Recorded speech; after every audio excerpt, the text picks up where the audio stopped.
ये आजमगढ़ हमारे पूज्य विद्वानों की है धरती, ऋषि मुनियों और सूफी संत संतानों की है धरती। और गौरवशाली महामंडित रहा इतिहास है इसका, गौरवशाली महामंडित रहा इतिहास है इसका। और महापंडित जी राहुल जैसे विद्वानों की है धरती, महापंडित जी राहुल जैसे विद्वानों की है धरती।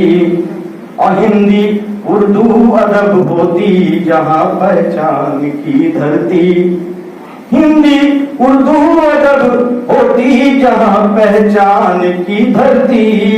और घाघरा गंगा तमता का जहाँ स्नान की धरती, घाघरा गंगा तमता का जहाँ स्नान की धरती। नुमानी कैफी राहुल को नमन, हरिऔध को सादर, नुमानी कैफी राहुल को नमन, हरिऔध को सादर। महापंडित जी राहुल जैसे विद्वानों की है धरती, महापंडित। ये मैंने अभी रात में रचना लिखा, इसलिए मैं बहुत कंठस्थ नहीं कर सकता, इसलिए मुझे पढ़ के सुनाना पड़ा। वैसे मैं अनपढ़ ही हिसाब से पढ़ देता हूँ जो कुछ भी पढ़ने आता है।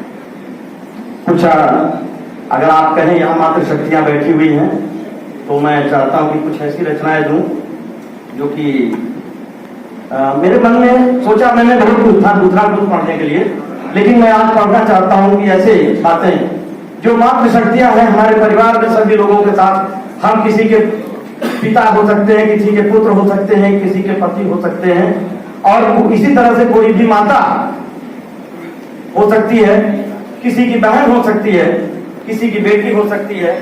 तो इन सब चीजों को मैं ध्यान में रखते हुए माता और पिता से संबंधित दो चार पंक्तियां पढ़ना चाहता हूं मित्रों।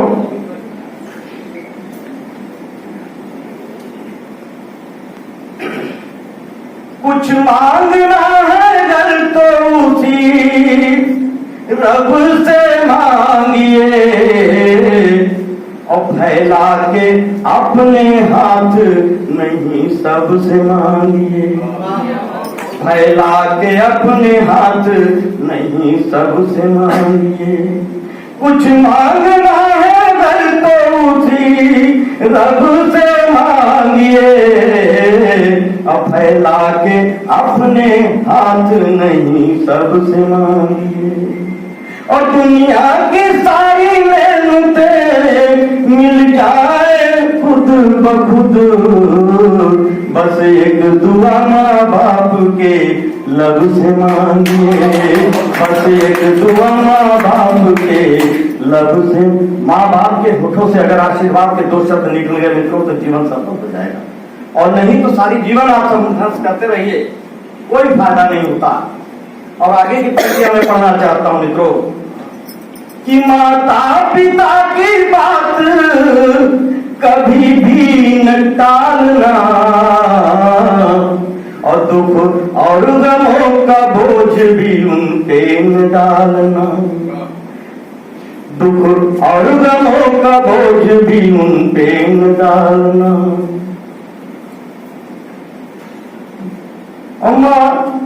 माता पिता की बात कभी भी न टालना, दुख और गमों का बोझ भी उन पे न डालना। और बचपन में उंगली थाम तुम्हें चलना सिखाया, और आए जो बुढ़ापा तुम्हें तुम संभालना, आए जो बुढ़ापा तो उन्हें तुम संभालना।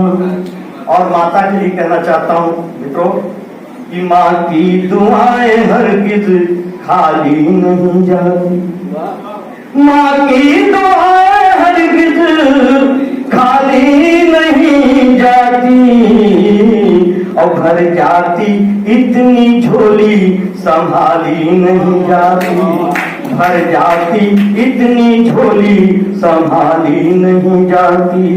माँ अपने चार बेटों को पाल लेती है, बेटों से वही एक माँ पाली नहीं जाती, बेटों से वही एक माँ पाली नहीं जाती, और बेटे से जुदा माँ कभी भी हो नहीं सकती, बेटे से जुदा माँ कभी भी हो नहीं सकती, और अपना दुलार प्यार कभी खो नहीं सकती, और दौलत के बदले चूर दास माँ को जो देते, और जन्नत उन्हें नसीब कभी हो नहीं सकती, जन्नत उन्हें नसीब कभी हो नहीं सकती।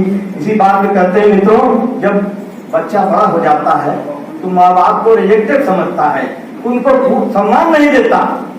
तो मैं ये कहना चाहता हूँ, कमाते खूब हो लेकिन बरकत नहीं आती है।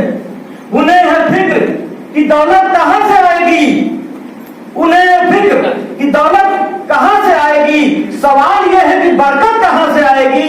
और जिन्होंने दिए हैं माँ बाप को खून के आंसू, उनके हिस्से में जन्नत कहां से आएगी। इसलिए मित्रों, माँ बाप का सम्मान करना बहुत जरूरी होता है। और ये कहना चाहता हूं कि दर्जा किसी का मां के बराबर नहीं होता, मां के हृदय से बढ़ के सागर नहीं होता, मां के हृदय से बढ़ के सागर नहीं होता, और उस घर की तरक्की कभी भी हो नहीं सकती जिस घर में बुजुर्गों का आदर नहीं होता, जिस घर में बुजुर्गों का आदर नहीं होता।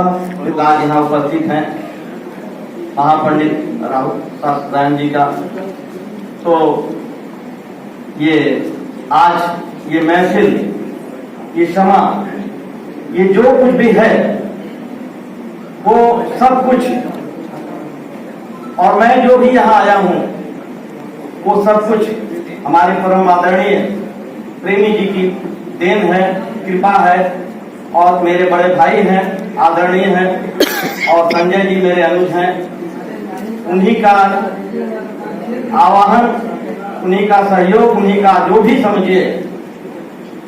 अब मैं थोड़ी सी बात कहना चाहता हूं। देखिए, अध्यक्षीय जो होता है बात, अध्यक्ष की स्थिति बड़ी खराब होती है। मैंने भी तमाम कार्यक्रमों में देखा है कि अध्यक्ष का अध्यक्षीय जब भाषण होता है तो वहां चंद लोग रह जाते हैं, और चंद लोग ही जो काव्य प्रेमी होते हैं, जो साहित्य प्रेमी होते हैं, या जिनका उस संस्था से लगाव होता है, वही लोग रह जाते हैं।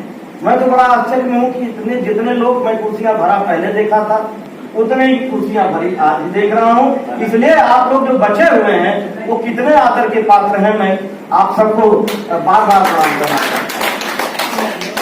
ये आपके निष्ठा और प्रेम समर्पण की बात को साबित करता है। मित्रों, हमारे आदरणीय अग्रज, मैं बाल काला किया हूं, ये बाल सफेद किए हैं, बात अंतर इतना, वास्तव मेरा भी सफेद ही हो गया। बात ये मत सोचिएगा कि मैं बहुत वो आप जानते हैं ना, खिंचाव छुपड़कर उम्र के दिसंबर में मार्च बनने का प्रयास करता है, खिंचाव छुपड़कर उम्र के दिसंबर में मार्च बनने का प्रयास करता है। अरे भाई, क्या कमाल करता है, धोती फाड़ के रुमाल करता है, धोती में भी बवाल करता है, उल्टे सीधे सवाल करता है। तो ये सब कोई बात नहीं। देखिए, हमारे आदरणीय जो हैं, मैंने ये बात महसूस किया गुरु जी कि जिनके पति कवि होते हैं उनकी पत्नियां बहुत मजबूत दिल की होती है। जैसे मेरी पत्नी बैठी बहुत मजबूत दिल की। लेकिन एक बात और भी बताएं कि जिनकी पत्नियां कवि होती हैं उनके पति कितने मजबूत दिल के होते होंगे, इसको आप अंदाजा क्योंकि वो कब किससे बात करेंगी, कहाँ जाएंगी, कैसे आएंगे, बेचारा हृदय पे हाथ रख के बैठा है। तो पति कितना बड़ा मजबूत, इसीलिए मैं कहता हूँ पुरुषों का स्थान स्त्रियों से बहुत ऊंचा होता है। कहीं कहीं लोग कहते हैं कि स्त्रियां बहुत आगे हैं, बहुत उनको आगे रखना चाहिए। अरे कैसे भाई हम कहते हैं अगर आप स्त्रियों को आगे रखते हैं तो पीछे रहेंगे, ये बात हम कैसे मान लें? आप ये बताइए। देखिए मैं काफी बात में करूंगा, मैं तो इस बात एकदम जुड़ी हुई बात कर रहा हूं। आप अगर बस में सफर कर रहे हैं और आपके बगल में खूबसूरत महिला बैठी हुई, अगर आपको झपकी आ गया, खुदा न खास्ता बस में सफर करते हुए आपको झपकी आ गया और मान लीजिए आप उसके ऊपर थोड़ा सा उधर प्रेशर पड़ गया तो तुरंत आपको डांट देगी। भाई साहब ईमानदारी से मैं बता रहा हूँ, तुरंत आपको डांट देती है मिस्टर फिर से बैठे। और अगर इसी का उलट, अगर उस खूबसूरत महिला को नींद आ गई, कल्पना करें, तो आप और कंधा अपना आराम से दे देते हैं, क्योंकि पुरुषों का हृदय बड़ा होता है। चाहे आपको एक स्टेशन और आगे जाना पड़े, फिर वापस आना पड़े। गलत नहीं कर रहा हूँ, ईमानदारी की बात एकदम सही है। इसलिए अगर महिलाओं को कहते हैं कि आगे करो, महिलाओं को आगे रखो, कैसे आगे रखो? असल में ये गए हैं ना, इसीलिए। ये मेरी पत्नी है, बंगाल की है, ईमानदारी की बात बता रहा हूँ। अभी मैं ये भाई साहब ये क्या नाम है, अखिलेश सिंह जी के यहाँ मैं गया था। आपने मेरा बड़ा सम्मान किया, बहुत सम्मान किया, और मैंने उनको एक कविता सुनाया। मैं अपनी रचना बात तो सुनाऊंगा, थोड़ी सी बात बता देता हूँ। मेरी पत्नी बंगाल में, आप लोग गौर से देख तो मैं बताऊँ आपको, मैं यूपी का हूँ, कसम भगवान की मैं यूपी का हूँ और ये बंगाल की। कई लोग मुझसे पूछे भाई साहब कि कैसे हुआ, मैं आप साहब ने पूछा, मजिस्ट्रेट साहब ने भी पूछा कि कैसे हुआ। अरे हमने कहा भाई साहब हुआ, कैसे हुआ? हमने कहा भाई, हमने कहा एक मैं आपको बताऊं कि मेरी पत्नी बैठी हुई थी, मैंने उनको एक रचना सुना दिया। भाई साहब को, मजिस्ट्रेट साहब को मैंने रचना सुनाया। हमने कहा वो 2 मिनट की बात है, सुना देता हूँ।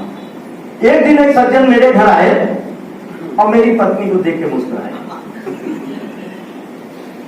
आंखें तरेते हुए कहा भाई साहब क्या ये आपकी पत्नी है? हमने कहा भाई साहब अभी तक तो नहीं है। कहे जी कहाँ से लाए? हमने कहा साहब बंगाल से, बंगाल की खाड़ी से, यानी बहुत बड़ी जंगल और झाड़ी से। तो कहे क्या वहां के और कोई ऐसी और है? हमने कहा भाई साहब एक ही बची थी, आखिरी वाली, वो मैं लेके आया। कसम भगवान की बता रहा हूँ, वो कारखाना बंद हो गया जिसने मॉडल बना दिया।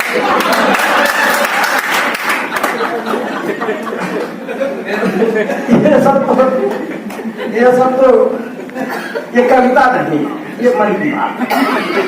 क्योंकि मैं बूढ़ा नहीं हुआ हूँ अभी, वहां पे 67 साल का हुआ हूँ, लेकिन अभी बूढ़ा नहीं हुआ। ये अभी एक सज्जन कह रहे थे मैं भूतपूर्व नौजवान। ठीक है, भूतपूर्व नौजवान हूँ लेकिन अभी भी परेशान हूँ। वो लाइन नहीं बोलेगी। चलिए आता हूं मैं कविता पर। मित्रों, हमारे आदरणीय बड़े भाई प्रेमी जी इतना बढ़िया संचालन करते हैं, राष्ट्रीय स्तर के कवि हैं। मैंने इनको बहुत से मंचों पे देखा है मित्रों। तो मैं सबसे पहले आपके सम्मान में 4 पंक्तियां पढ़ना चाहता हूं कि कवि सम्मेलन हो या के हो मुशायरा, श्रोता और कवियों का साथ होना चाहिए। कवि सम्मेलन हो या के हो मुशायरा, श्रोता और कवियों का साथ होना चाहिए। और मिले वाह वाह और बज उठे तालियां तो शुक्रिया के साथ झुका माथ होना चाहिए। और 4 चांद लग जाए कुशल संचालन से तो प्रेमी जी का भी उसमें हाथ होना चाहिए। और जोश और उमंग कवियों में रहे सर्वदा, तो क्या क्या मंच माला माइक और मनी हाथ होना चाहिए।